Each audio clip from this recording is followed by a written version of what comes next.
जब से रुपौली विधानसभा उपचुनाव का परिणाम आया था और शंकर सिंह ने राष्ट्रीय जनता दल और जनता दल यूनाइटेड के प्रत्याशियों को पछाड़ दिया था, तब से इस बात की चर्चा जोरों पर थी कि निर्दलीय चुनाव जीतने वाले शंकर सिंह किसके साथ जाएंगे। चुनाव में अपना नामांकन करने से पहले वो चिराग पासवान से जाकर के मिले थे, उनकी पार्टी की सदस्यता को वो त्यागे थे और इस कारण से इस बात की चर्चा जोरों पर थी कि शंकर सिंह चुनाव जीतने के बाद क्या वापस से एक बार चिराग पासवान के साथ जाएंगे या फिर कुछ और करेंगे। चर्चा ये भी चल रही थी कि हो सकता है कि वो इंडिया गठबंधन का साथ पकड़ ले, क्योंकि पप्पू यादव का इंटरनल सपोर्ट उनको मिला है। लेकिन अब लगभग सब कुछ धीरे धीरे साफ हो रहा है और शंकर सिंह किसके साथ जाने वाले हैं इस पर अभी मुहर तो नहीं लगी है, लेकिन इस बात की चर्चा तेज हो गई है और इस बात के कयास लगने लगे हैं कि शंकर सिंह किधर जाने वाले हैं। अब पूरा खबर क्या है, शंकर सिंह का साथ किस तरफ जाने वाला है, ये भी हम आपको बताएंगे।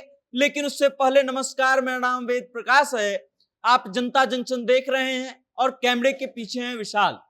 शंकर सिंह का चुनाव का जब रिजल्ट आया था, शंकर सिंह ने राष्ट्रीय जनता दल की प्रत्याशी बीमा भारती और जनता दल यूनाइटेड के प्रत्याशी कलाधार मंडल को भारी मतों से पराजित कर दिया था।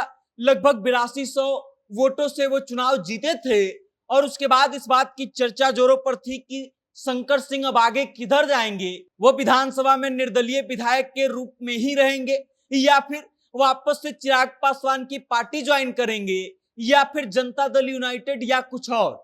अब इन सभी खबरों पर विराम लग रहा है। दरअसल शंकर सिंह जो है, चुनाव जीतने के बाद मॉनसून सत्र आज से शुरू होने वाला है और इससे ठीक एक दिन पहले रविवार के दिन शंकर सिंह नीतीश कुमार से मिलने पहुंचे। उनके साथ थे विधान परिषद सदस्य संजय सिंह और उनके साथ जो है शंकर सिंह नीतीश कुमार से मुलाकात किए और उसके बाद इस बात की खबर चलने लगी कि शंकर सिंह आने वाले विधानसभा चुनाव में नीतीश कुमार का समर्थन करेंगे और हो सकता है कि अब वो जनता दल यूनाइटेड ज्वाइन कर लें। इस बात की चर्चा जोरों पर चलने लगी है। जब वो नीतीश कुमार से मिलने पहुंचे थे तो उनके साथ उनकी पत्नी भी गई थी। उसके अलावे नीतीश कुमार के साथ जो है जनता दल यूनाइटेड के कई नेता मौजूद थे। विजय चौधरी, अशोक चौधरी जैसे दिग्गज नेताओं के साथ सामने जो है शंकर सिंह जाकर के नीतीश कुमार से मुलाकात किए और उनको बताएं कि वो नीतीश कुमार के विकास कार्यों से खूब प्रभावित हैं और उन्होंने नीतीश कुमार के तारीफों का खूब पुल बांधा। और उसके बाद इस बात की चर्चा जोरों पर होने लगी कि हो सकता है कि शंकर सिंह जो है चिराग पासवान का साथ छोड़ेंगे, चिराग पासवान की पार्टी को ज्वाइन नहीं करेंगे बल्कि जनता दल यूनाइटेड को ज्वाइन करेंगे और फिर आने वाले विधानसभा चुनाव 2025 में जनता दल यूनाइटेड के बैनर तले ही चुनाव लड़ेंगे और नीतीश कुमार का सहयोग करेंगे। इससे पहले खबरें ये चल रही थी कि पप्पू यादव का समर्थन मिला है। शंकर सिंह की पत्नी ने चुनाव के समय इस बात का ऐलान किया था कि पप्पू यादव ने अपना समर्थन दिया है और उसके बाद इस बात की खबर चल रही थी कि हो सकता है कि पप्पू यादव से इन्फ्लुएंस होकर शंकर सिंह इंडिया गठबंधन के साथ चले जाएं और हो सकता है कि महागठबंधन को सपोर्ट कर दे।